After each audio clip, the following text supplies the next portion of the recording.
আজকে আপনি যান পৃথিবীর যে কোনো প্রান্তে, ইউরোপ, আমেরিকা, সৌদি, কুয়েত, কাতার, বাহরাইন, লিবিয়া, মুসলমানেরা যত বেশি পরিমাণে মিথ্যা ডকুমেন্ট দিয়ে, মিথ্যা কথা বলে, মিথ্যা দালালি করে যত বেশি পরিমাণে বিভিন্ন জায়গায় যুক্ত আছে, আমার জানা নাই পৃথিবীর আর কোনো দ্বিতীয় জাতি এত বেশি পরিমাণে মিথ্যার আশ্রয় নিয়ে, এত বেশি পরিমাণে দুর্নীতির আশ্রয় নিয়ে, এত বেশি পরিমাণে ধোঁকার আশ্রয় নিয়ে পৃথিবীতে কাজ করছে, আমার জানা নাই। আর এটি হচ্ছে মুসলমানদের গোলামির সবচেয়ে বড় কারণ। কেননা এই স্বভাবটাই গোলামির স্বভাব, এবং এই সেম স্বভাব বানু ইসরাইলের মধ্যে ছিল। বানু ইসরাইলেরা নবীর সন্তান, ইসহাক, ইব্রাহিম, ইয়াকুবের সন্তান,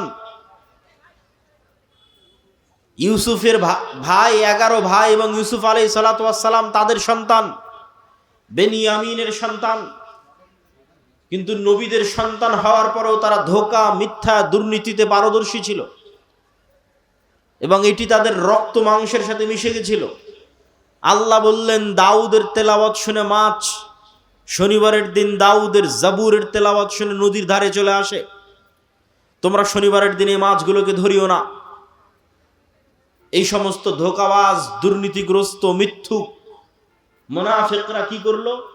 শনিবারের দিনে এই মাছগুলোকে বেড়া দিয়ে, বানা দিয়ে ঘিরে রাখলো, ধরলো না। শনিবার পার হওয়ার পর রবিবারের দিন ওই মাছগুলোকে ধরলো। কি পরিমাণ চালাকি, কি পরিমাণ 2 নাম্বারি, কি পরিমাণ ধূর্তামি! তাদের এই চালাকি, দুর্নীতি, ধূর্তামি, মিথ্যা দিয়ে পবিত্র কোরআন আল্লাহ সুবহানাহু ওয়া তাআলা বানু ইসরাইলের এই ঘটনাগুলো দিয়ে পরিপূর্ণ করে রেখেছে। এই সেম সিচুয়েশন, সেম অবস্থা আজকের মুসলমানদের। আজকের মুসলমানদের এই হৃদয় বিদারক করুণ দৃশ্য আরো বাস্তব হয়ে ফুটে ওঠে যদি আপনি ফিলিস্তিনের মুসলমানদের অবস্থা দেখেন।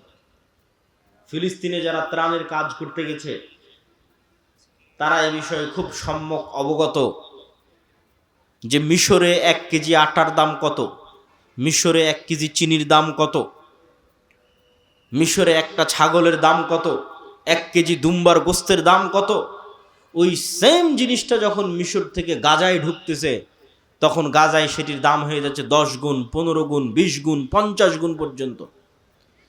এই যে দাম বাড়ানোর যে সিন্ডিকেট, এই সিন্ডিকেটের সাথে পৃথিবীর কোনো ইহুদি জড়িত নাই, এই সিন্ডিকেটের সাথে ইসরায়েল জড়িত নাই। মুসলমানদের পাঠানো ত্রাণের টাকার উপর যে সিন্ডিকেট গড়ে উঠেছে, এই সিন্ডিকেট মুসলমানেরাই তৈরি করেছে। এটা সত্য। তারা নিজের ভাইয়ের রক্তের উপর বিজনেস করতেছে। সম্মানিত উপস্থিতি, এই অবস্থা সারা বিশ্বের মুসলমানদের, যে মুসলমানদের মধ্যে নেতৃত্বের প্রকৃত গুণটা নাই, আর এই নেতৃত্বের প্রকৃত গুণ যেন তৈরি না হয়, এই জন্য 2টা কালচার মুসলমানদের মধ্যে কন্টিনিউ রাখা আছে, যাতে মুসলমানেরা প্রকৃত নেতা হিসেবে কোনোদিন তাদের জন্ম না হতে পারে। প্রকৃত নেতা, নামকাওস্তে নেতা বলিনি, প্রকৃত নেতার জন্মগত গুণ, সে বলবে সত্য, করবে ন্যায়। যেই সত্যবাদী, ন্যায়পরায়ণ, সেই নেতা। পৃথিবীতে যেখানে যেখানে যে অবস্থায় আছে, সে বাই ডিফল্ট জন্মগত আল্লাহর বাছাইকৃত নেতা। সত্যবাদী এবং ন্যায়পরায়ণ যদি হয়, আমানতদার যদি হয়। পৃথিবীর কোন নবী রাসূল মিথ্যুক অবস্থায়, দুর্নীতিবাজ, ধোঁকাগ্রস্ত অবস্থায় প্রেরিত হননি। জন্মগত সত্যবাদী, আমানতদার অবস্থায় প্রেরিত হয়েছেন। তাওহীদের দাওয়াত দিয়েছেন ওহী পাওয়ার পরে, কিন্তু জন্মগত এই গুণে তারা গুণান্বিত ছিলেন। কেন? এটা নেতার গুণ। কিন্তু মুসলমানদের মধ্যে যেন এই নেতৃত্বের গুণ তৈরি না হতে পারে, এই জন্য ডেমোক্রেটিক কালচার, গণতন্ত্রের কালচার মুসলমানদের মধ্যে দেওয়া আছে। কেন? গণতন্ত্র এমন এক কালচার যে এখানে এক দলের নেতা আর এক দলের নেতার বিরুদ্ধে মিথ্যা তো বলবেই। নিজ দলের একই আসনের মনোনয়ন প্রার্থী 1 জন, 5 জন, 10 জন নেতাও একই দলের নিজের আসনের প্রতিদ্বন্দ্বী মনোনয়ন প্রার্থীর বিরুদ্ধে মিথ্যা বলবে। কেননা মিথ্যা না বললে টিকতে পারবে না, চলতে পারবে না। গীবত, পরহিংসা না করলে টিকতে এবং চলতে পারবে না। তাহলে যে একবার মিথ্যা বলে ফেললো, যে মিথ্যার কালচারে একবার নিজেকে জড়িয়ে ফেললো, তার দ্বারা কোনোদিন প্রকৃত নেতৃত্ব হবে না। এই নেতা যদি প্রধানমন্ত্রী হয়ে যায়, এই নেতা যদি রাষ্ট্রপতিও হয়ে যায়, এই নেতা যদি এমপিও হয়, এই নেতা যদি মন্ত্রীও হয়, তাহলে যে নিজের দলের মনোনয়ন প্রার্থীর বিষয়ে অন্য দলের নেতার বিষয়ে মিথ্যা বলেছে, দুর্নীতি করেছে, ধোঁকা দিয়েছে, তাকে ভারত আর আমেরিকা টাকা দিয়ে কিনতে পারবে না? পারবে না? বলেন, পারবে? তো দুর্নীতিগ্রস্ত, তো মিথ্যার ওপর প্রতিষ্ঠিত হয়েছে, তার তো মেরুদণ্ড সোজা নয়। ফলত ডেমোক্রেটিক কালচারের মধ্যে যে নেতাই আসবে, সেই নেতাই পশ্চিমাদের পা চাটবে, না হয় পাশের দাদাবাবুদের পা চাটবে, টাকার কাছে বিক্রি হয়ে যাবে। আর একটা কালচার মুসলমানদের মধ্যে রাখা আছে, সেটা হচ্ছে সুদের কালচার। এই সুদের কালচার মিথ্যা তৈরি করে। রাসূলুল্লাহ সাল্লাল্লাহু আলাইহি ওয়াসাল্লাম বলছেন, আল্লাহুম্মা ইন্নী আউযু বিকা মিনাল মা'সামি ওয়াল মাগরাম, আল্লাহ পাপ থেকে বাঁচতে চাই, গুনাহ থেকে বাঁচতে চাই এবং ঋণ থেকে বাঁচতে চাই। আল্লাহর নবীকে সাহাবীরা জিজ্ঞেস করছেন, আল্লাহর নবী আপনি কেন এত ঋণ থেকে বাঁচতে চান? আল্লাহুম্মা ইন্নী আউযু বিকা মিনাল হাম্মি ওয়াল হুজনি, এই দোয়ার মধ্যে রাসূলুল্লাহ সাল্লাল্লাহু আলাইহি ওয়াসাল্লাম বলেছেন ওয়া যাল'ইদ দাইনি ওয়া গালাবাতির রিজাল, হে আল্লাহ ঋণের বোঝা থেকে বাঁচতে চাই। আল্লাহর নবীকে সাহাবীরা জিজ্ঞেস করলেন, আপনার প্রত্যেক দোয়ায় ঋণ থেকে বাঁচতে চাওয়ার দোয়া কেন থাকে? রাসূলুল্লাহ সাল্লাল্লাহু আলাইহি ওয়াসাল্লাম উত্তরে বললেন, মানুষ যখন লোন নেওয়া শুরু করে তখন সে মিথ্যা বলাও শুরু করে। আজকে উপস্থিত অসংখ্য মা বোন আছে, যে সমস্ত মা বোন কিস্তির সাথে জড়িত আছে, তারা হলফ করে বলেন, বুকে হাত দিয়ে বলেন, কতজন শতভাগ সত্যবাদী? কি আপনারা বুঝতে পারছেন না কথা? কিস্তি থেকে যে একবার টাকা নিয়েছে, তার পক্ষে কি সত্যের উপর অটল থাকা সম্ভব? সম্ভব নয়। তাকে মিথ্যার আশ্রয় নিতেই হবে। আর এইভাবে যখন একটা প্রজন্ম মিথ্যুক তৈরি হয়ে যায়, একদল মা মিথ্যুক তৈরি হয়ে যায়, মিথ্যার আশ্রয় নেয়, তখন এই সমস্ত মায়ের পেট থেকে, এই সমস্ত সমাজ থেকে ওমর ইবনুল খাত্তাব, তারেক বিন জিয়াদ, সালাহুদ্দিন আইয়ুবীর জন্ম অসম্ভব, ইম্পসিবল। শুধু গোলামি জন্ম নিবে, গোলামি তৈরি হবে। যারা মিথ্যার আশ্রয় নিয়ে নিজে বিক্রি হয়ে যাবে, দেশকে বিক্রি করে দিবে। সম্মানিত উপস্থিতি, মুসলমানদের মধ্যে দুইটা কালচার টিকিয়ে রাখা আছে, একটা ডেমোক্রেটিক কালচার, গণতন্ত্রের কালচার, আর একটা সুদের কালচার। সব মুসলমানকে যদি সুদের সাথে জড়িয়ে ফেলা যায়, তাহলে সব মুসলমানকে মিথ্যুক বানানো যাবে। এমনিতেই 190 বছর ব্রিটিশদের গোলামি করার কারণে এমনিতেই মুসলমানেরা দুর্নীতিগ্রস্ত। এমনিতেই ইউরোপীয় উপনিবেশ যেখানে যেখানে প্রতিষ্ঠিত হয়েছে, সেখানে সেখানে মুসলমানদের মিথ্যা, দুর্নীতি, ধোঁকার কালচার বৃদ্ধি পেয়েছে।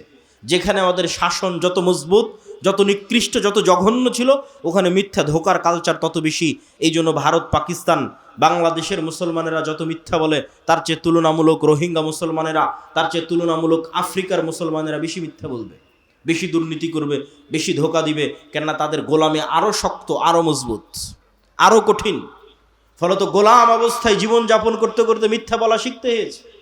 একটা টাকার জন্য, একটা রুটির জন্য দুর্নীতি করা শিখতে হয়েছে। সেই কালচার, সেই স্বভাব রক্ত থেকে যায়নি। ফলত নেতার জন্ম হওয়া সম্ভব নয়, নেতৃত্বের জন্ম হওয়া সম্ভব নয়, জাতির মুক্তি সম্ভব নয়। জাতির মুক্তি তখনই সম্ভব যখন প্রকৃত নেতার জন্ম নিবে, যেই নেতার মেরুদণ্ড হবে সোজা। আর তখনই মেরুদণ্ড সোজা হবে যখন জীবনে কোনোদিন মিথ্যায়, অন্যায় এবং দুর্নীতির আশ্রয় নেয়নি। তখন ওর হৃদয়ে প্রকৃত ঈমান ঢুকেছে। এই নাম কস্তে ঈমান নয়, লোক দেখানো সালাত নয়, লোক দেখানো উমরা নয়, লোক দেখানো মুখের দাড়ি নয়। প্রকৃত ঈমানের ভিত্তি হচ্ছে যখন সে সত্যবাদী, আল্লাহর সাথে সত্যবাদী, জনগণের সাথে সত্যবাদী, আল্লাহর সাথে ন্যায়পরায়ণ, জনগণের সাথে ন্যায়পরায়ণ, আল্লাহর সাথে আমানতদার, জনগণের সাথে আমানতদার। সম্মানিত উপস্থিতি, আমাদের আজকের বক্তব্যের বিষয় ঈমান বিল গায়েব। কেন আজকের মুসলমানেরা, আজকের গাজার মুসলমানেরা ইসরায়েলের তুলনায় যত দুর্বল, আজকের সমগ্র বিশ্বের মুসলমানেরা আমেরিকা এবং ইসরায়েলের তুলনায় যত দুর্বল, মুসা আলাইহিস সালাতু ওয়াস সালাম তার চেয়ে 100 গুণ দুর্বল ছিলেন, তার চেয়ে 1000 গুণ দুর্বল ছিলেন। ফেরাউনের কাছে, ফেরাউনের তুলনায় আপনাদের এই গোদাগাড়ি মাটি কাটার চরের একজন কৃষককে যদি বলা হয়, একজন রাখালকে যদি বলা হয়, একজন কাজের লোককে যদি বলা হয় যে তোমাকে দাওয়াত দিতে হবে ডোনাল্ড ট্রাম্পের কাছে গিয়ে, তাহলে আপনাদের এই মাটি কাটা গোদাগাড়ির একজন চরের মানুষ ডোনাল্ড ট্রাম্পের কাছে গিয়ে দাওয়াত দিবে। ওই ডোনাল্ড ট্রাম্পের কাছে এই মানুষ যত অসহায় তার চেয়ে বেশি অসহায় মুসা আলাইহিস সালাম ছিলেন। কেন? এই চরের মাটি কাটা গোদাগাড়ির এই চরের মানুষের নিজের জমি জায়গা আছে, নিজের বাপ মায়ের পরিচয় আছে, নিজের আত্মীয় স্বজন আছে, নিজের গ্রাম বাড়ি আছে। আর মুসা আলাইহিস সালাম সেই গোলাম কওমের মেম্বার, যাদের প্রত্যেক পুরুষকে জবাইয়ের আদেশ দেওয়া আছে, যার পিতামাতার পরিচয় তিনি বুক ফুলিয়ে ফেরাউনের সামনে দিতে পারবে না, পিতামাতার পরিচয় গোপন রেখে ফেরাউনের বাড়িতে মানুষ হতে হয়েছে। মা তার পরিচয় মুখ ফুলিয়ে বলতে পারেনি এটা আমার সন্তান। সেই গোলাম কওমের সন্তান মুসা আলাইহিস সালাম। শুধু কি তাই, মুসা আলাইহিস সালামকে যখন নবী বানানো হচ্ছে তখন উনি মানুষের বাড়ির কাজের চাকর, 10 বছর থেকে একজন মানুষের বাড়িতে কাজ করতেছেন। শুধু কি তাই, মুসা আলাইহিস সালামকে যখন নবী বানানো হচ্ছে তখন তিনি হত্যার আসামি, ফাঁসির দণ্ডপ্রাপ্ত আসামি। মুসা আলাইহিস সালামকে সেই ব্যক্তির বিরুদ্ধে দাওয়াত দিতে পাঠানো হচ্ছে যেই ব্যক্তির কাছে তিনি ফাঁসির দণ্ডপ্রাপ্ত আসামি। শুধু কি তাই, যেই ব্যক্তির তিনি এক সময় নিমক খেয়েছেন, যেই ব্যক্তির বাড়িতে তিনি বড় হয়েছেন, তার বিরুদ্ধে তিনি কিভাবে দাঁড়াবেন, তার সামনে কিভাবে দাঁড়াবেন? না আছে বংশ পরিচয়, না আছে ব্যক্তি পরিচয়। সম্মানিত উপস্থিতি, মুসা আলাইহিস সালাম আজকের আমার এবং আপনার তুলনায়, আমি তো উদাহরণ দিয়েই বলে দিলাম যে আপনাদের যে কোনো একজন উঠে এখন তাকে বলা হচ্ছে যাও ডোনাল্ড ট্রাম্পের কাছে দাওয়াত দাও, এইটা আজকের দুনিয়াবি বৈষয়িক দিক থেকে যত অসম্ভব, মুসা আলাইহিস সালামের ফেরাউনের কাছে দাওয়াত দিতে যাওয়া ছিল তার চেয়ে বেশি অতুলনীয়, বেশি অসম্ভব। কিন্তু মুসা আলাইহিস সালাম পারলেন কিভাবে? মুসা আলাইহিস সালামের সফলতার রহস্য কোথায়?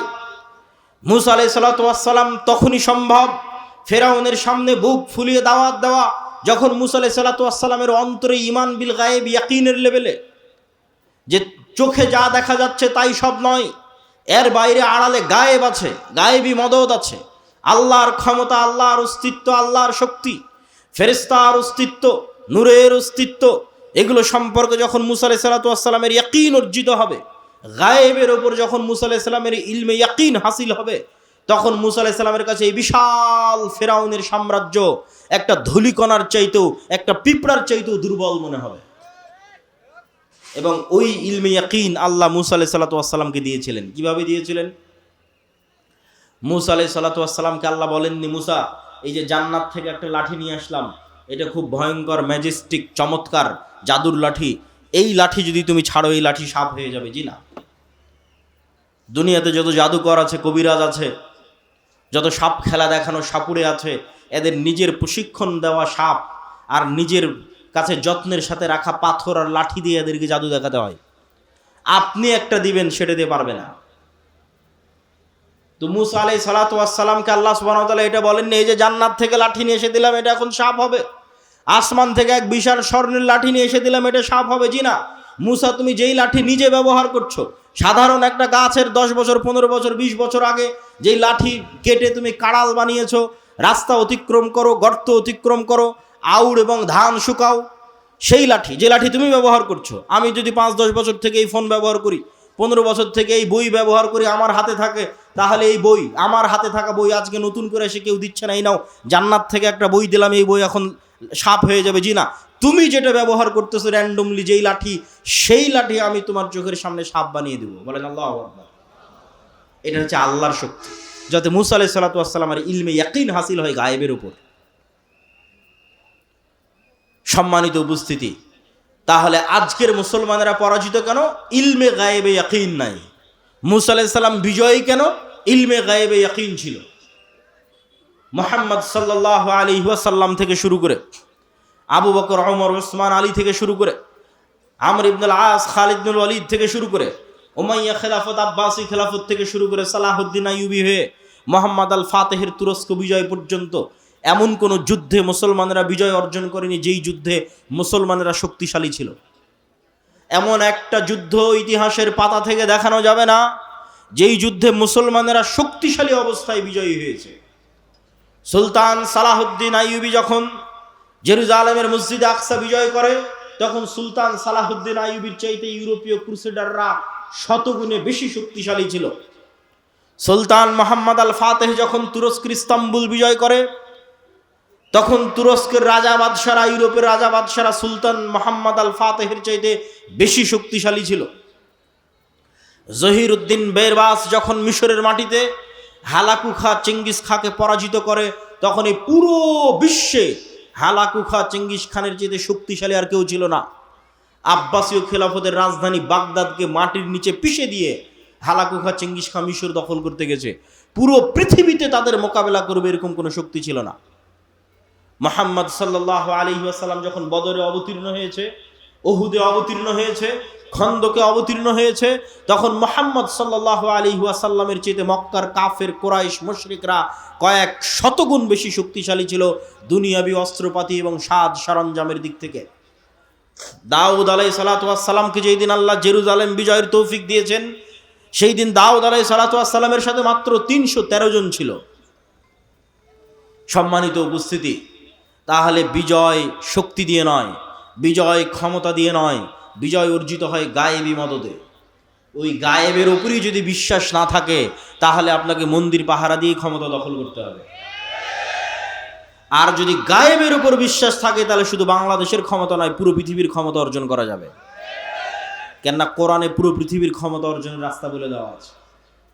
কিন্তু ওই মানের ঈমানওয়ালা একটা প্রজন্ম তৈরি হচ্ছে না, ওই মানের সততা, ন্যায়পরায়ণতার গুণে গুণান্বিত হবে এরকম একটা প্রজন্ম তৈরি হচ্ছে না, যে প্রজন্মের জন্য এই বিজয় অপেক্ষা করছে। সেই প্রজন্ম তো আসতে হবে যাদেরকে আল্লাহ সুবহানাহু ওয়া তাআলা বিজয়ের জন্য মনোনীত করেছে। সেই প্রজন্ম তো তৈরি হতে হবে যাদের হাতে আল্লাহ সুবহানাহু ওয়া তাআলা বিজয় লিখে রেখেছে। সম্মানিত উপস্থিতি, আজকে আমরা ঈমান বিল গায়বের একটা অংশের উপর আলোচনা করব। আল ঈমান বিল মালাইকাহ, ফেরেশতাদের উপর ঈমান। ফেরেশতাদের অস্তিত্ব, ফেরেশতাদের ক্ষমতা, ফেরেশতাদের উপস্থিতি, ফেরেশতাদের কাজ। আজকে আমরা এবং আপনারা এখানে উপস্থিত আছি, এটা যতটুকু সত্য তার চেয়ে বেশি সত্য ফেরেশতাদের অস্তিত্ব। এটার মতো নয়, এটার চেয়ে বেশি।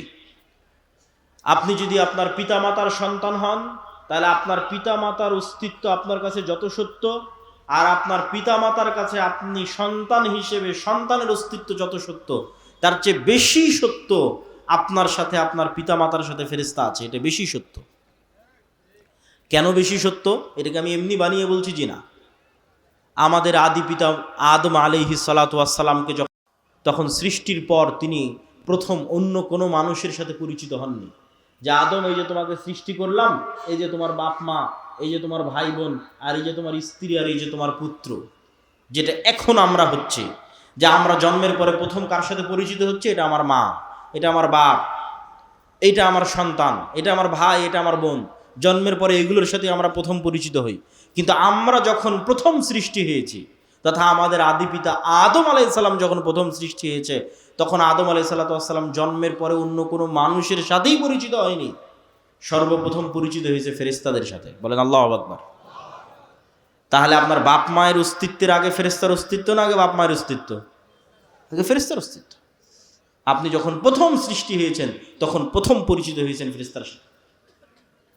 ওয়াইদ কুলনা লিল মালাইকাতি ইসজুদু লিআদম ফাসাজাদু ইল্লা ইবলিস আবা ওয়াস্তাকবারা ওয়াইদ ক্বালা রাব্বুকা লিল মালাইকাতি ইন্নী জাইলুন ফিল আরদি খলিফা ক্বালু আতাজআলু ফিহা মান ইউফসিদু ফিহা ওয়া ইয়াসফিকুদ দিমা। আল্লাহ ফেরেশতাদের ডাক দিয়ে বললেন, কোরআনে আল্লাহ বলছেন, মানুষ সৃষ্টির ঘটনা শুরুই ফেরেশতা দিয়ে। আল্লাহ ফেরেশতাদের ডাক দিয়ে বললেন, ইন্নী জাইলুন ফিল আরদি খলিফা, আমি পৃথিবীতে মানুষ সৃষ্টি করতে চাই।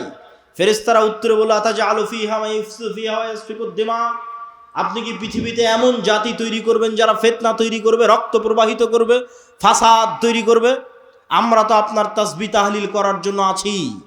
আল্লাহ বললেন, আমি যা জানি তোমরা তা জানো না। তারপরে যখন আদম সৃষ্টি করা হয়ে গেল, আল্লাহ সুবহানাহু ওয়া তাআলা আদমকে যখন সকল জ্ঞান দিয়ে দিলেন, তারপরে ফেরেশতাদের সামনে যখন প্রমাণ করে দিলেন আদম জ্ঞানে শ্রেষ্ঠ, তোমাদের চাইতে। তখন এবার আল্লাহ ফেরেশতাদের বলছেন যে ফেরেশতারা তোমরা সবাই আদমকে সিজদা করো। সম্মানিত উপস্থিতি, তাহলে এই যে আদম আলাইহিস সালাতু ওয়াস সালাম সৃষ্টি হওয়ার পর প্রথম ভিন্ন জগতের দুইটা প্রাণীর সাথে পরিচিত হয়েছে। এই ভিন্ন জগতের দুই প্রাণী সম্পর্কে জানাই এই পৃথিবীর গেম এবং খেলা জানার আসল রিয়ালিটি।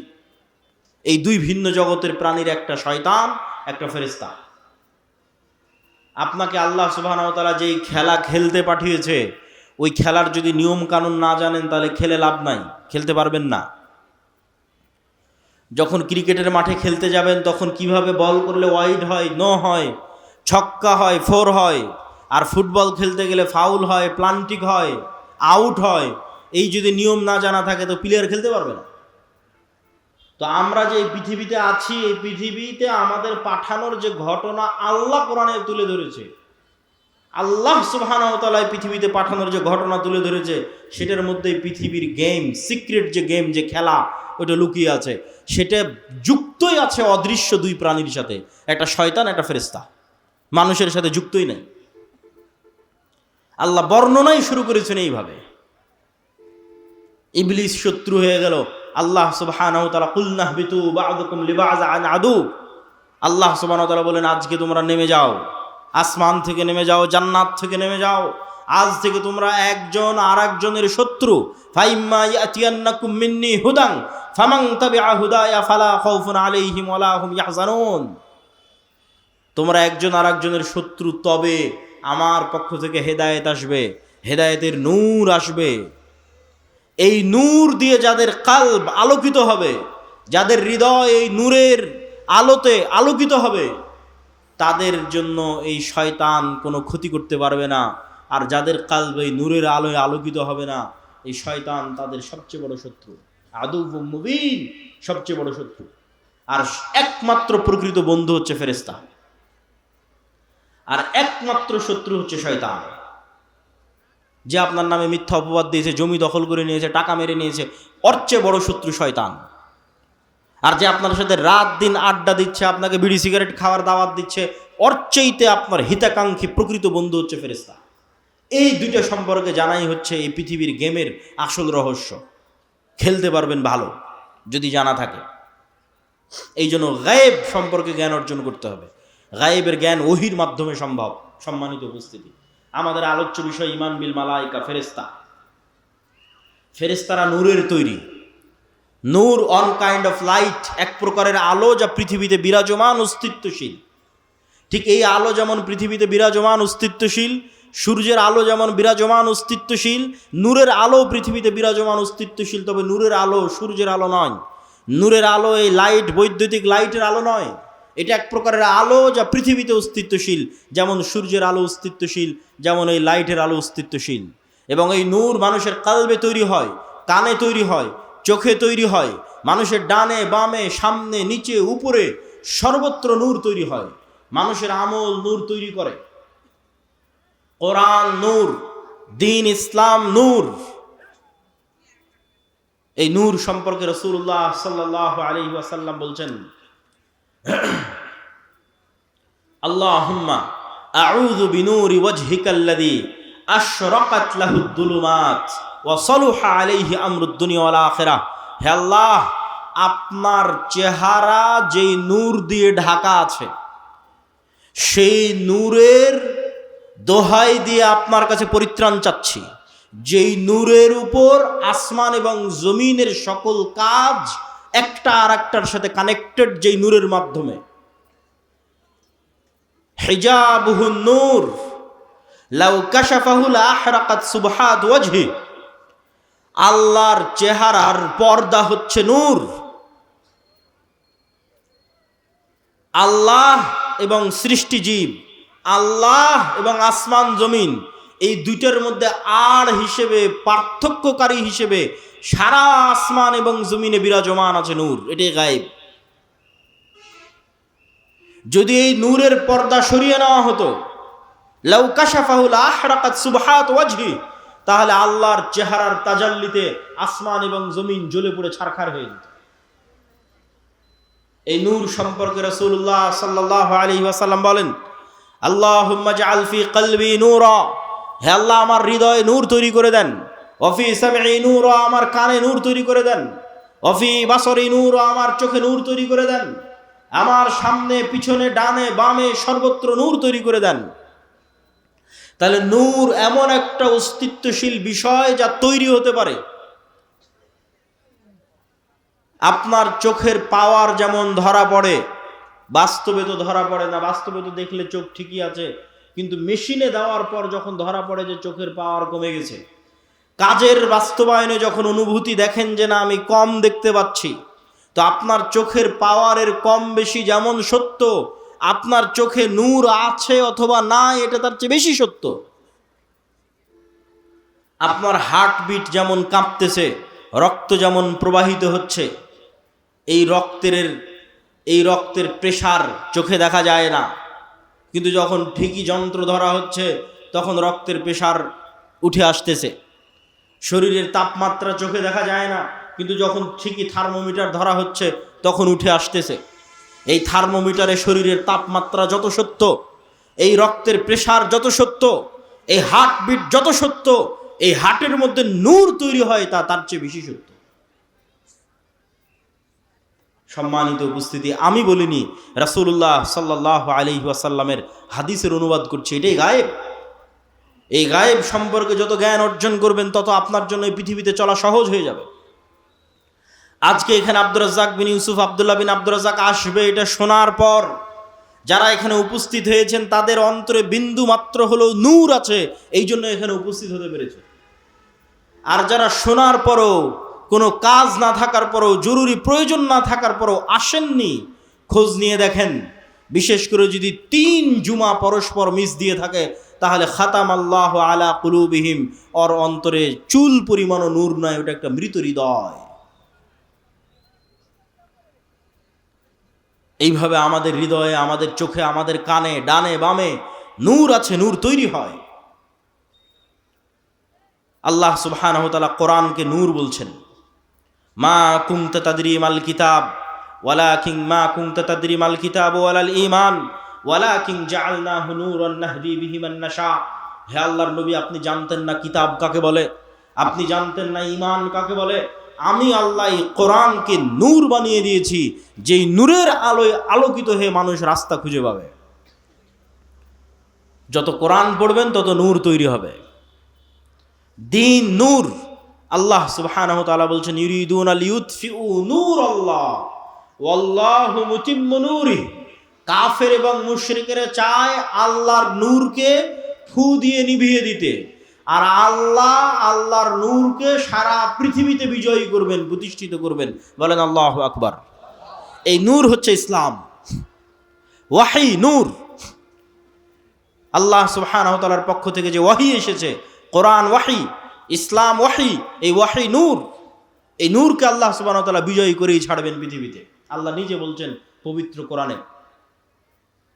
সম্মানিত উপস্থিতি, ঠিক তেমনি আমি যেটা বললাম যে আপনাদের সৎ আমল নূর তৈরি করে, ঠিক যেমন আপনারা মোবাইলের ব্যাটারিতে চার্জ দিয়ে সারাদিন ব্যবহার করলেন, সারা রাত চার্জ দিলেন, সারাদিন ব্যবহার করলেন, ঠিক এই দুনিয়াতে আমলের মাধ্যমে আমরা নূর রিসিভ করি, নূর জমা করি, নূর তৈরি করি।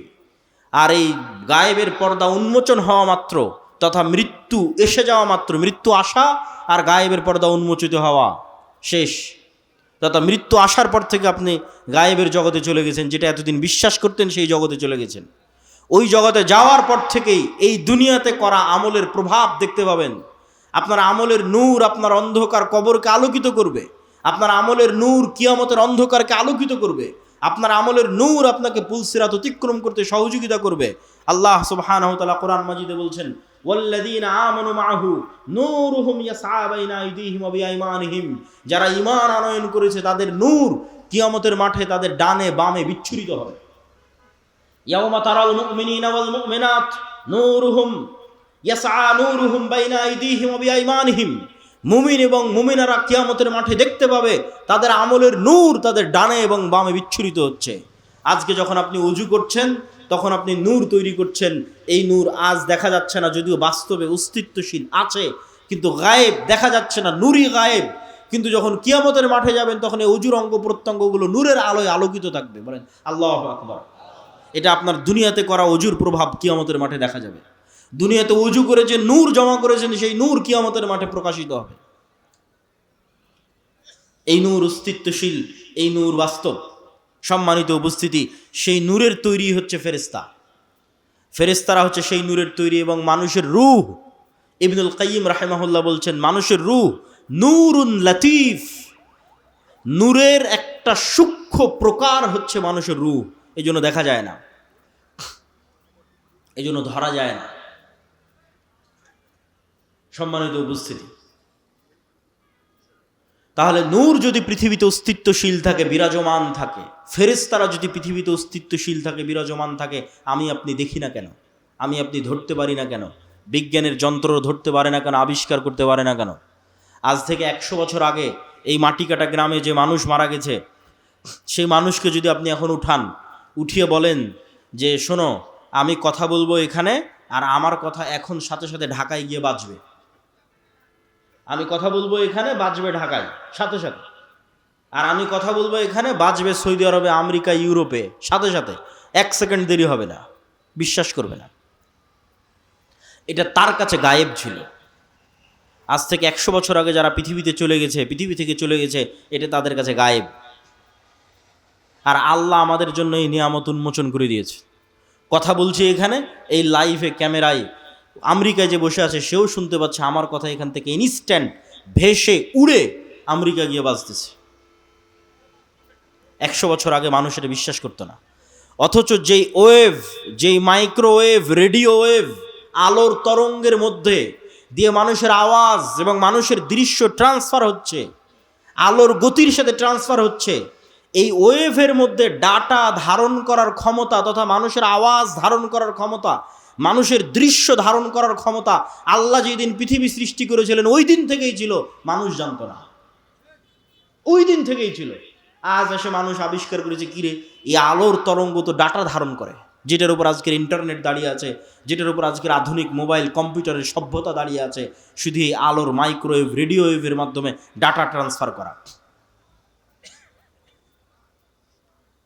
অথচ আমরা কত বোকা দেখেন, সবসময় ফোনে কথা বলতেছি, আমেরিকা, ইউরোপ, লন্ডন সব জায়গায় কথা বলতেছি ফোনে, সাথে সাথে সেখানে আমাদের কথা পৌঁছে যাচ্ছে।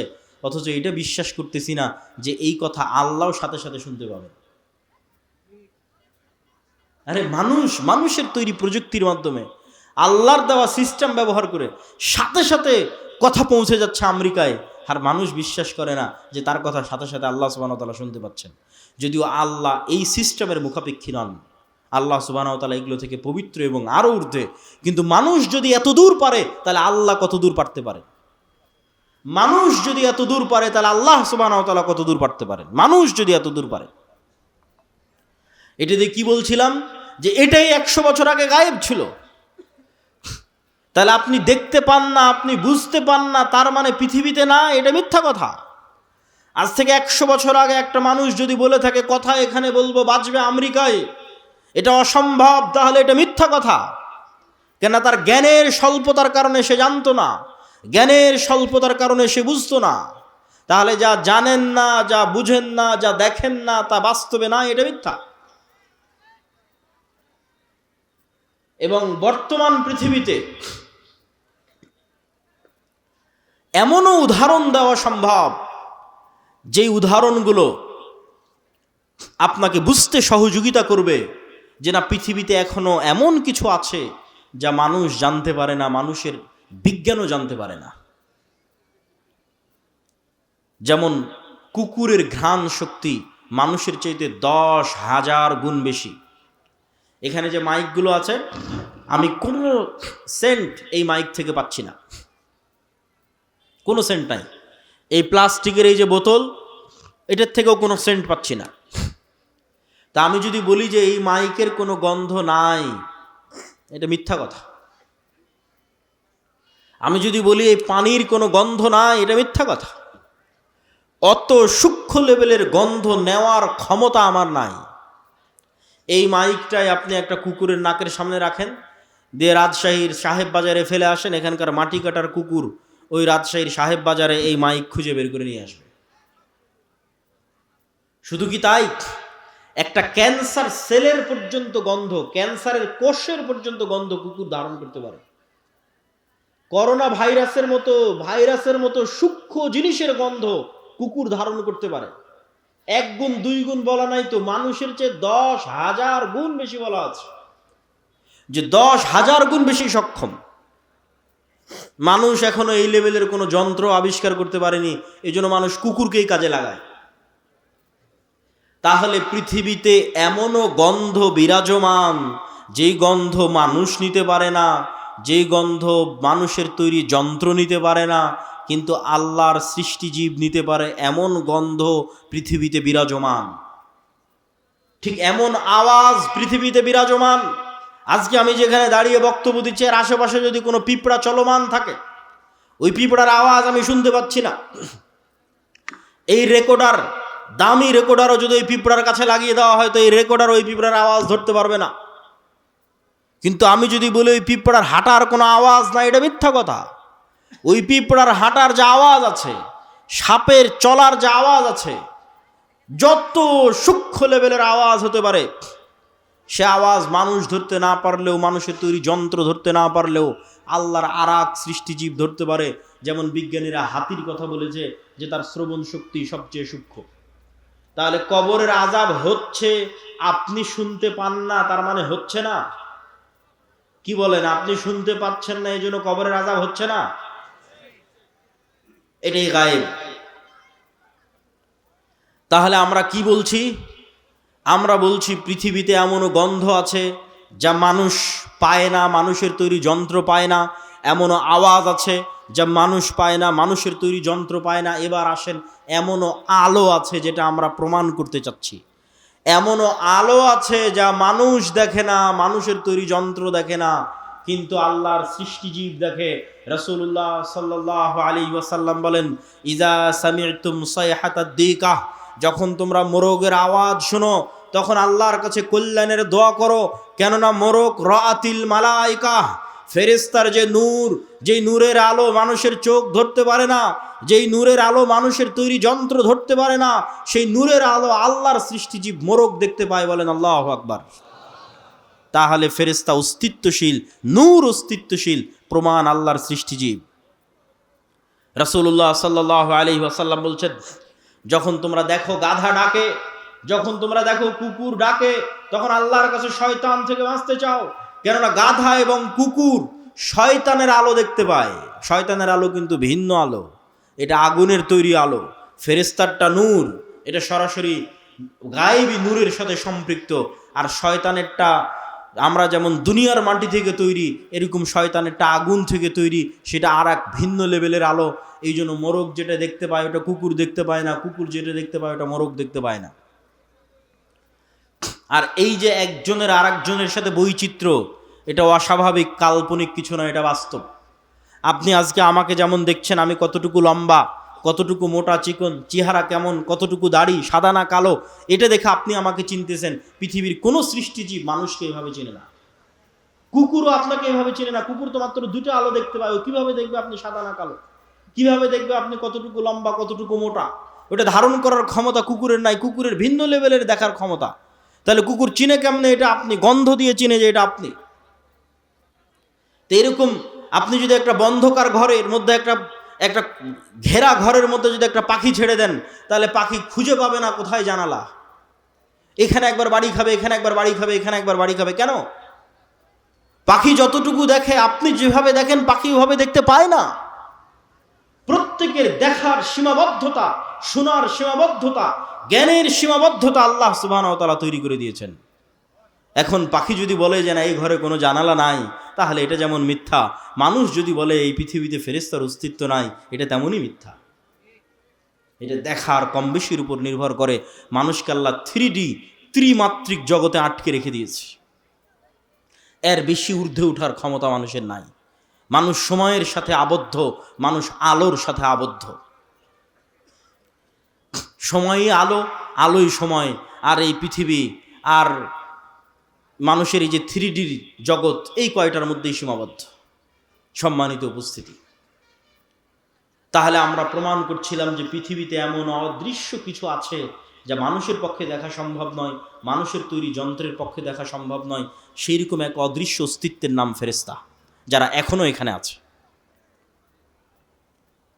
এবার চলেন ফেরেশতাদের উপর সাহাবীরা কেমন লেভেলের বিশ্বাস রাখত, তাহলে আপনি বুঝতে পারবেন আপনার কোন লেভেলের বিশ্বাস দরকার। ফেরেশতাদের সাথে সাহাবীদের বিশ্বাস সম্পর্কে দ্রুত কয়েকটা হাদিস বলে আমার বক্তব্যের শেষের দিকে চলে যাওয়ার চেষ্টা করব। সম্মানিত উপস্থিতি, সাদ বিন মুআজ রাদিয়াল্লাহু তাআলা আনহু তিনি যখন মারা গেলেন, তখন রাসূলুল্লাহ সাল্লাল্লাহু আলাইহি ওয়াসাল্লাম বলছেন, ইহতাজ্জালাহু আরশুর রহমান, রহমানের আরশ সাদ বিন মুআজের মৃত্যুতে কেঁপে উঠেছে। ওয়া ফুতিহাত লাহু আবওয়াবুস সামা, আসমানের দরজাগুলো সাদ বিন মুআজের জন্য খুলে দেওয়া হয়েছে। ওয়া শাহিদাহু ৭০ আলফাম মিনাল মালায়েকা, আর সাদ বিন মুআজের জানাজায় ৭০,০০০-এর বেশি ফেরেশতা তোমাদের সাথে সাদ বিন মুআজের জানাজায় অংশগ্রহণ করেছে। আল্লাহু আকবার। একজন দুইজন ফেরেশতা নয়, ১০০ ২০০ নয়, ১০০০ ২০০০ নয়, ৭০,০০০ ফেরেশতা সাহাবীদের সাথে সাদ বিন মুআজের জানাজায় অংশগ্রহণ করেছে। রাসূলুল্লাহ সাল্লাল্লাহু আলাইহি সাল্লাম বলছেন, আসমানের দরজা খোলার কথা শুনলে, আসমানে উঠে যাওয়ার কথা শুনলে আমাদের কাছে মনে হয় না জানি এটা কত কঠিন, কত অসম্ভব। অথচ সকল ধর্মীয় গ্রন্থ একমত। কোরআন বলেন, বাইবেল বলেন, তাওরাত বলেন, জাবুর বলেন, ইনজিল বলেন, ওল্ড টেস্টামেন্ট, নিউ টেস্টামেন্ট, যেখানে খুলবেন সব একমত যে আদম আলাইহিস সালামকে জান্নাতে তৈরি করা হয়েছে, পরে জান্নাত থেকে দুনিয়াতে নামানো হয়েছে। তো জান্নাত থেকে দুনিয়াতে নামবে কিভাবে? আসমানের যদি দরজাই না থাকে, নামলো কোন দিক দিয়ে? তাহলে যে আসমানের দরজা দিয়ে আদম আলাইহিসসালাম নামলেন, সেই আসমানের দরজা দিয়ে ঈসা আলাইহিস সালাম উঠতে পারবে না? আমরা তো ছিলামই আসমানে, ছিলামই জান্নাতে। অতএব এটা অনেক সহজ, অতি সহজ। এগুলো গায়েব, কিন্তু এগুলো বাস্তব। সম্মানিত উপস্থিতি, রাসূলুল্লাহ সাল্লাল্লাহু আলাইহি ওয়াসাল্লাম বলছেন, জাবির ইবনে আব্দুল্লাহ রাদিয়াল্লাহু তাআলা আনহু থেকে বর্ণিত, তিনি বলেন, আমার পিতা উহুদের যুদ্ধে মারা গেছেন, আর তার পিতা অনেক কন্যা রেখে গেছে। সেই কন্যাগুলোকে মানুষ করতে হবে, ঋণের বোঝা আছে, সেগুলো নিয়ে তিনি চিন্তিত, কাঁদছেন। রাসূল সাল্লাল্লাহু আলাইহি সাল্লাম বলছেন, জাবের লা তাবকি, কাঁদিও না, মা জালাতিল মালাইকাতু তুজিল্লু বিআজনিহাতিহা, তুমি কাঁদছো কেন? তুমি কাঁদো কিভাবে, যেখানে এখন পর্যন্ত ফেরেশতারা তোমার পিতার লাশকে তাদের পর দিয়ে, তাদের পাখা দিয়ে, ছায়া দিয়ে রেখেছে। আল্লাহু আকবার। তাহলে এই কথোপকথনগুলো আল্লাহর নবীর সাথে সাহাবীদের হচ্ছে, যেগুলো ফেরেশতা রিলেটেড। আবু সাঈদ খুদরি রাদিয়াল্লাহু তাআলা আনহু থেকে বর্ণিত, তিনি বলেন, উসাইদ বিন হুযাইর রাদিয়াল্লাহু তাআলা আনহু একদিন তার ঘোড়া রাস্তা বলে কোরআন তেলাওয়াত করছেন। তো কোরআন তেলাওয়াত শুরু করতেই ঘোড়া লাফালাফি শুরু করে দিল। কোরআন তেলাওয়াত থামিয়ে দিলেন, ঘোড়াও থেমে গেল। তিনবার এরকম হওয়ার পর উনি স্থায়ীভাবে কোরআন তেলাওয়াত বন্ধ করে দিয়ে পরের দিন সকালে আল্লাহর নবীর কাছে ঘটনা খুলে বললেন। আল্লাহর নবী বললেন, তিলকাল মালাইকা দানাত লিসাউতিক, এরা ছিল আল্লাহর ফেরেশতা, যারা তোমার কোরআনের আওয়াজে সেখানে একত্রিত হচ্ছিল। আল্লাহু আকবার। যদি তুমি সকাল পর্যন্ত কোরআন পড়তে থাকতে, মানুষ ফেরেশতা দেখে নিত। আপনি বলছেন মানুষ ফেরেশতা দেখতে পারবে না? দেখতে পারে। মানুষ ফেরেশতা দেখে, মানুষও ফেরেশতার আওয়াজ শুনতে পারে, অস্বাভাবিক কিছু নয়। অসংখ্য দলিল কোরআন এবং হাদিস থেকে দেওয়া সম্ভব। বানু ইসরাইলের একজন ব্যক্তি রাস্তা দিয়ে হাঁটতেছে, আকাশ থেকে আওয়াজ আসলো, ইসকে হাদিকাতা ফুলান, উমুকের বাগানে পানি বর্ষণ করো। আওয়াজ ফেরেশতার, শুনছে সাধারণ মানুষ, নবী নয়, রাসূল নয়, ফেরেশতার আওয়াজ শুনছে সাধারণ মানুষ। হাদিস সহিহ বুখারী মুসলিমের, বানু ইসরাইলের যুগের ঘটনা। ওই লোক দেখে এক জায়গায় গিয়ে পানি বর্ষণ হচ্ছে। সে পানি বর্ষণের জায়গায় গিয়ে একজন মানুষকে দেখতে পেলো, বললো, তোমার নাম কি? বলে, আমার নাম এই। তখন ওই লোক বলে, এই নাম তো আকাশ থেকে যে আওয়াজ শুনলাম সে আওয়াজের সাথে মিলে যায়। বলে, তুমি করো কি? তো বলে, আমার ফসল থেকে যতটুকু উৎপাদন হয় তার 3 ভাগের 1 ভাগ আল্লাহর রাস্তায় দান করে দিই, 3 ভাগের 1 ভাগ এই জমিতে বিনিয়োগ করি, আর 3 ভাগের 1 ভাগ দিয়ে নিজের সংসার চালাই। তখন ওই লোক বলল, বুঝেছি, এটি সেই কারণ যেই কারণে আকাশ থেকে আওয়াজ শোনা যাচ্ছে যে তোমার জমিতে যেন পানি বর্ষণ করা হয়। তাহলে ফেরেশতার আওয়াজ মানুষ শুনতেছে, নবী রাসূল নয়, সাধারণ মানুষ। ফেরেশতাকে সাধারণ মানুষ দেখতে পায় তার প্রমাণ বানু ইসরাইলের 3 জন ব্যক্তি, যারা একজন অন্ধ, একজন কুষ্ঠ, একজন টাক, আল্লাহ সুবহানাহু ওয়া তাআলা মানুষ রূপে ফেরেশতা পাঠিয়ে দিলেন 3 জনের কাছে। 3 জনেরই অন্ধত্ব, টাক এবং কুষ্ঠ রোগ ভালো হয়ে গেল। 3 জনকে উট, গরু এবং ছাগল দেওয়া হলো। আবার 20, 30, 25 বছর পর আবার ফেরেশতা তাদের কাছে গেল পরীক্ষা নেওয়ার জন্য। পরীক্ষায় শুধু অন্ধ ব্যক্তি পাশ করলো। ফেরেশতা দেখা যায়, ফেরেশতা সাধারণ মানুষের কাছেও আসতে পারে, অস্বাভাবিক কিছু নয়। ফেরেশতা অস্তিত্বশীল, সত্য এবং বাস্তব।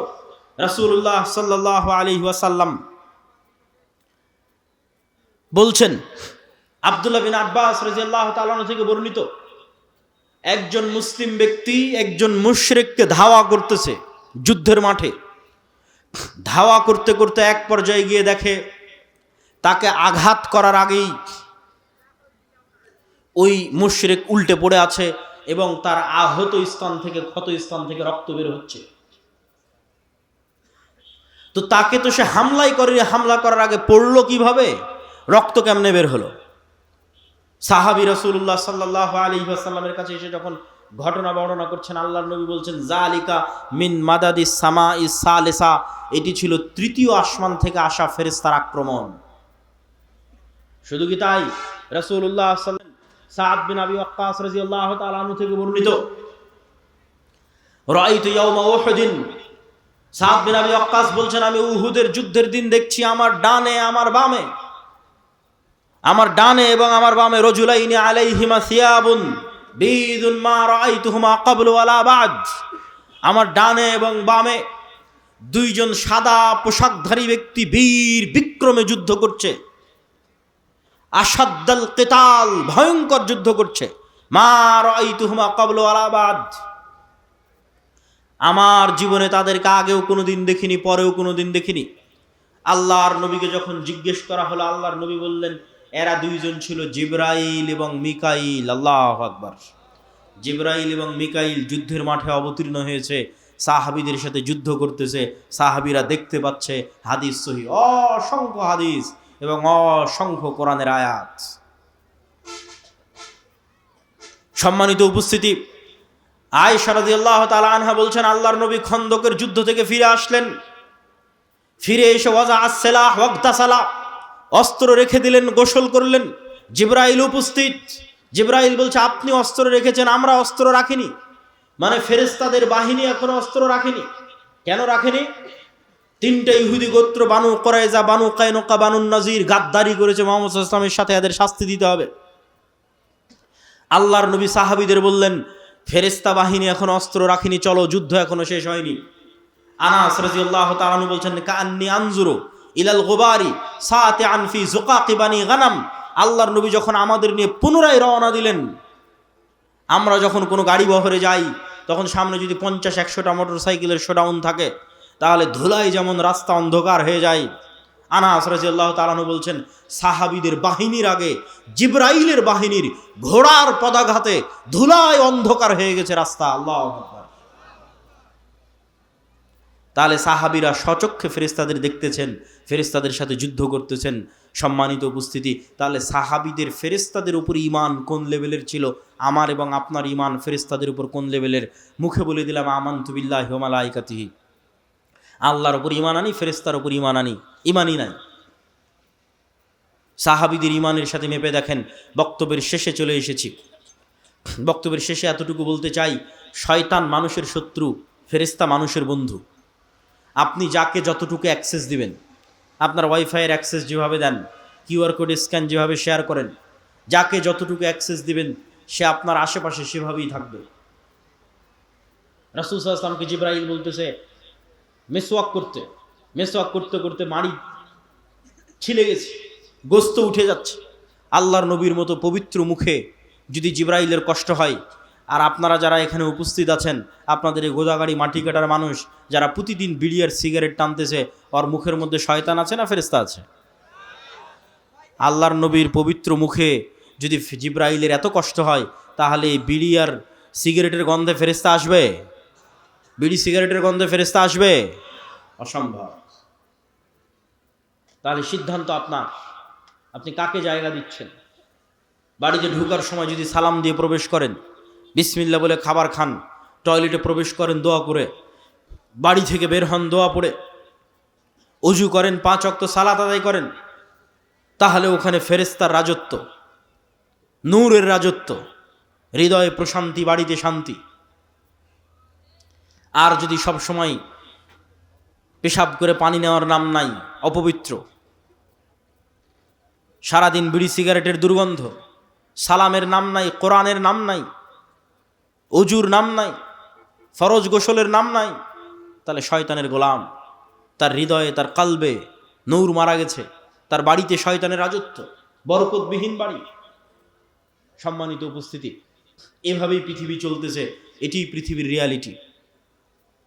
আপনি নিজেও পরীক্ষা করতে পারেন। আপনি একদিন নিয়ত করেন যে আগামীকাল ফজরে উঠব, নিয়ত করবেন, যেভাবে বিমান থাকলে, ঢাকার বিমান থাকলে নিয়ত করেন, এসএসসি এইচএসসি পরীক্ষা থাকলে নিয়ত করেন, ওই লেভেলের নিয়ত করেন। নিয়ত করার পর আপনাকে মোবাইলের অ্যালার্মও দেওয়া লাগবে না, মানুষকে বলাও লাগবে না যে আমাকে ফজরে উঠিয়ে দিও। কেননা রাসূল সাল্লাল্লাহু আলাইহি ওয়াসাল্লাম বলছেন, কেউ যদি আয়াতুল কুরসি পড়ে পবিত্র অবস্থায়, কেউ যদি আয়াতুল কুরসি পড়ে পবিত্র অবস্থায় ঘুমানোর সুন্নাত অনুযায়ী ঘুমায়, তাহলে ফজর পর্যন্ত আল্লাহর পক্ষ থেকে একজন ফেরেশতা তার মাথার কাছে দায়িত্ব পালন করে। আল্লাহু আকবার। তাহলে ফজরে উঠাতে আপনাকে অ্যালার্মও লাগবে না, ফজরে উঠাতে মানুষও লাগবে না, কেননা আপনার মাথার কাছে ফেরেশতা দায়িত্বরত আছে। আমি বলিনি, রাসূল সাল্লাল্লাহু আলাইহি ওয়াসাল্লাম বলছেন, বাস্তবে আপনি পরীক্ষা করে দেখতে পারেন। সম্মানিত উপস্থিতি, বক্তব্যের শেষে চলে এসেছি। আজকের বক্তব্যের সারমর্ম কি? আমাদের একটা প্রজন্ম দরকার, যে প্রজন্ম ঈমান বিল গায়েবের উপর ইয়াকিন রাখবে, তাহলে ওদের কোনোদিন কম্প্রোমাইজ করা লাগবে না। সাহাবীরা যখন যুদ্ধের মাঠে গেছে, স্বচক্ষে ফেরেশতার সাহায্য দেখে কেউ যদি যুদ্ধ করতে যায়, তাহলে দুনিয়াবী শক্তির উপর জীবনে ভরসা করবে না। ও তো স্বচক্ষে ফেরেশতার সহযোগিতা দেখেছে, আল্লাহর পক্ষ থেকে পাঠানো ফেরেশতা। সম্মানিত উপস্থিতি, তাহলে ঈমান বিল গায়েবে ইয়াকিন লাগবে, আর নেতৃত্বের তৈরি হওয়া লাগবে। একটা প্রজন্ম লাগবে, যে প্রজন্ম ন্যায়পরায়ণতা, সত্যবাদিতা, আমানতদারিতার উপর বড় হবে, যেই প্রজন্মের ঈমান বিল গায়েবে ইয়াকিন থাকবে, যেই প্রজন্ম আল্লাহর নবী এবং আল্লাহর দিনে চুল পরিমাণ কম্প্রোমাইজ করবে না। পাশের দাদাবাবুরা তাদের ওই গোমূত্র পানকে, তাদের ওই গোবরপূর্ণ দিন এবং ধর্মকে, ভ্রান্ত দিনকে, যেই দেশ তৈরি হয়েছিল সেকুলারিজমের উপর, ধর্মনিরপেক্ষ মতবাদের উপর, সেই রাষ্ট্রে তারা কট্টর হিন্দুত্ববাদ প্রতিষ্ঠা করেছে। আর যেই বাংলাদেশ 47-এ ইসলামের উপর প্রতিষ্ঠিত হয়েছে, সেই বাংলাদেশের সব রাজনৈতিক দল, সেই বাংলাদেশের সব মুসলমানেরা বলে, না আমরা অনেক বড় সেকুলার, আমরা অনেক বড় ধর্মনিরপেক্ষ মতবাদে বিশ্বাসী, আমরা কেউ মৌলবাদী নই। এই ভয়টা কোথায় থেকে তৈরি হয়? নিজের দিনের উপরে এই কঠোরতা আসে না কেন? ইবনে খালদুন বলেছেন, রাষ্ট্র আসাবিয়া ছাড়া তৈরি হওয়া সম্ভব নয়।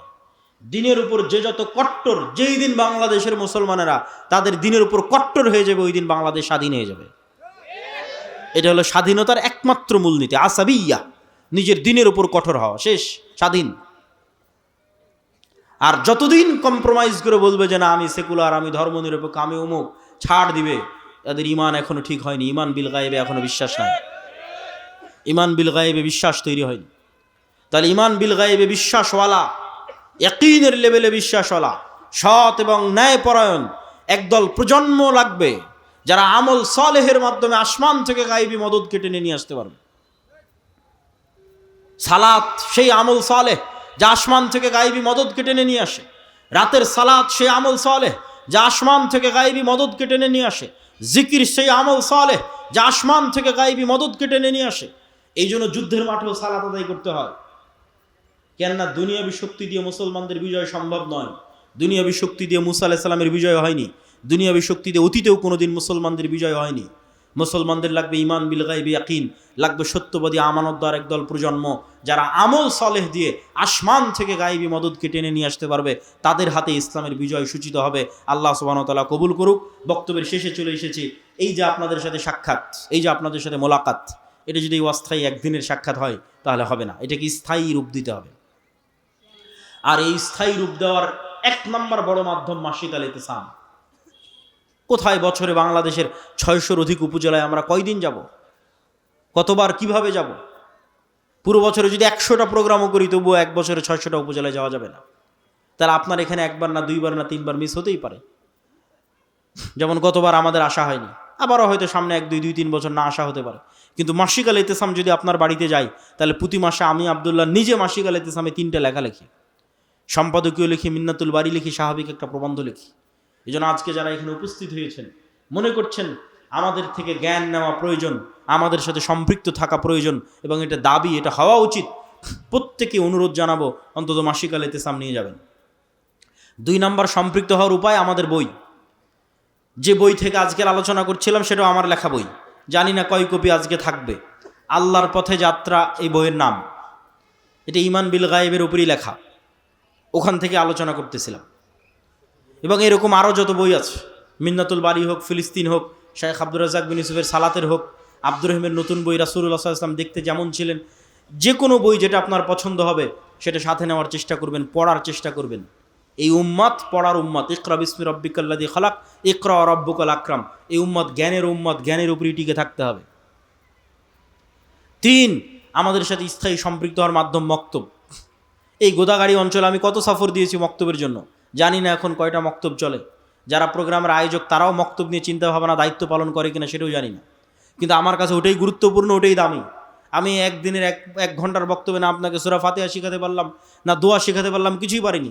কিন্তু আপনার গ্রামে যদি মক্তব চলে, তাহলে প্রতিদিন ওখানে দোয়া, কোরআন এগুলো শিখবে, আর সেগুলোর সাদাকায়ে জারিয়া আমরা রাজশাহীতে বসে ঘরে বসে পাবো। এটাই তো জীবনের সবচেয়ে বড় সফলতা।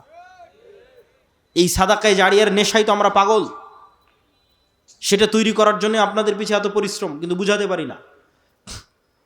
অতএব মক্তব যদি থাকে আরও স্ট্রং করা, না থাকলে আরও বিভিন্ন জায়গায় তৈরি করা।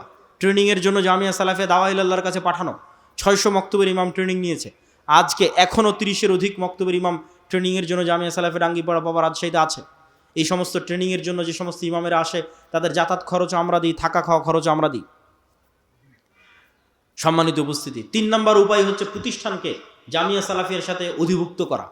যে কোনো প্রতিষ্ঠান, জামিয়া সালাফিয়া বাংলাদেশের শ্রেষ্ঠতম, বৃহত্তম, অন্যতম, দেশি বিদেশি ছাত্র, শিক্ষক, উন্নত সিলেবাস, পড়াশোনা সব দিক থেকে বাংলাদেশের টপ 5, টপ 10 শিক্ষা প্রতিষ্ঠানগুলোর একটি। এই জামিয়া সালাফিয়ার সাথে সম্পৃক্ত হলে ছোট ছোট গ্রামের প্রতিষ্ঠানগুলোরও মান উন্নত হবে। শিক্ষা এবং জ্ঞানের মাধ্যমেই আমাদের বিপ্লব নিয়ে আসতে হবে। অতএব শিক্ষা এবং জ্ঞানকে গুরুত্ব দিতে হবে। 4 নম্বর, সুদের বিরুদ্ধে যুদ্ধ। সুদ মিথ্যুক বানায়, এই জন্য কর্জে হাসানা।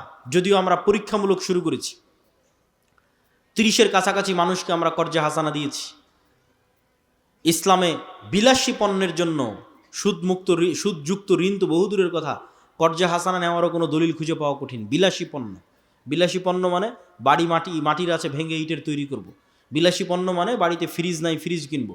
বিলাসী পণ্য মানে বাড়িতে এসি নাই, এসি কিনবো। এগুলো বিলাসী পণ্য। এগুলো সুদের টাকা দিয়ে কিনা তো বহু পরের কথা, কর্জে হাসানা দিয়েও কিনা যাবে কিনা এটার প্রমাণ কোরআন হাদিস থেকে দেওয়া কঠিন আছে। তাহলে কর্জে হাসানাটা কখন নেওয়া যাবে? কর্জে হাসানা নেওয়া যাবে যখন বিপদে পড়েছেন, অ্যাক্সিডেন্ট করেছেন, মেয়ের বিয়ে দিবেন, তখন কর্জে হাসানা। আর কখন নেওয়া যাবে? যখন একটা ব্যবসা শুরু করতে চাচ্ছেন, ব্যবসায়িক প্রয়োজনে আটকে গেছেন, তখন কর্জে হাসানা। বিলাসী পণ্যের জন্য সুদের ঋণ বহু পরে। কর্জে হাসানাও জায়েজ হবে কিনা, যে একটা মানুষ জিজ্ঞেস করবে যে আল্লাহ আমি কর্জে হাসানা দিয়ে এসি কিনবো, এটা জায়েজ হবে কিনা এটা আমি জানি না। আমি ইসলামিক ফাইন্যান্স নিয়ে পড়েছি, আমার জানা নাই ইসলামের মূলনীতি এটার সাথে যায় কিনা। আর এই বিলাসী পণ্যগুলোতে লোন দেওয়ার কারণেই ইসলামী ব্যাংক আর ইসলামী ব্যাংক থাকতে পারেনি। কেননা কনভেনশনাল ব্যাংক বিলাসী পণ্যে লোন দিচ্ছে, সারা পৃথিবী ক্রেডিট কার্ড দিচ্ছে, আসো খরচ করো। বিকাশ বলতেছে 50,000 টাকা তুমি বিনা ডকুমেন্টস জমা দিয়ে খরচ করতে পারবা। মানে যে কোনো মূল্যে আপনাকে লোনের ফাঁদে ফেলে শয়তানের দাসত্বে, মিথ্যার দাসত্বে আপনাকে নিয়ে যাওয়া। এই পুরো পৃথিবী এরকম হায়নার মতো হয়ে আছে। অতএব অল্পে তুষ্ট না থাকলে, ইমান না বাঁচাতে চাইলে আপনি এই সুদের বেড়াজাল থেকে বাঁচতে পারবেন না। এটির জন্য আমাদের মুসলিম বাইতুল মাল কর্জে হাসানা। আর এই কর্জে হাসানা প্রজেক্টে আমরা কোনো দান নেই না। যে সমস্ত মানুষেরা বিভিন্ন ব্যাংক ব্যালেন্সে টাকা জমা রেখেছে, বিকাশ নগদে টাকা ফেলে রেখেছে, যেখান থেকে কোনো লাভ ইন্টারেস্ট নিতে চায় না, তারা আমাদের মুসলিম বাইতুল মালে টাকা জমা রাখতে পারে। সেটারই অল্প কিছু পরিমাণ আমরা কর্জে হাসানা দিয়ে আবারও যখন তাদের ফেরতের দরকার তখন আমরা আবার ফেরত দিয়ে দিই। আলহামদুলিল্লাহ, অনেক মানুষ মুসলিম বাইতুল মালে তাদের টাকা জমা রেখেছে, যখন প্রয়োজন হচ্ছে তখন উঠিয়ে নিচ্ছে। আমরা চাচ্ছি যে কর্জে হাসানার কালচারটা তৈরি হোক, কর্জে হাসানার এই বিশ্বস্ততায়, আস্থায় দেওয়া এবং নেওয়ার কালচারটা তৈরি হোক। তাহলে সমাজ থেকে সুদকে দূর করা যাবে। আল্লাহ সুবহানাহু ওয়া তাআলা আমাদের উপস্থিত জনগণ যারা আজকে এখানে উপস্থিত হয়েছেন সকলকে আজকের এই বক্তব্য থেকে জ্ঞান অর্জন করার এবং শিক্ষা নেওয়ার, ফেরেশতার সাথে বন্ধুত্ব, শয়তানের সাথে শত্রুতা, এই মূলনীতিতে যতদিন চলবেন জীবনে সফল হবেন। এই মূলনীতিতে চলার আল্লাহ সুবহানাহু ওয়া তাআলা আমাদের তৌফিক দান করুক। ওয়া আখিরু দাওয়ানা আনিল হামদুলিল্লাহি রাব্বিল আলামিন। আসসালামু আলাইকুম ওয়া রাহমাতুল্লাহি ওয়া বারাকাতুহু।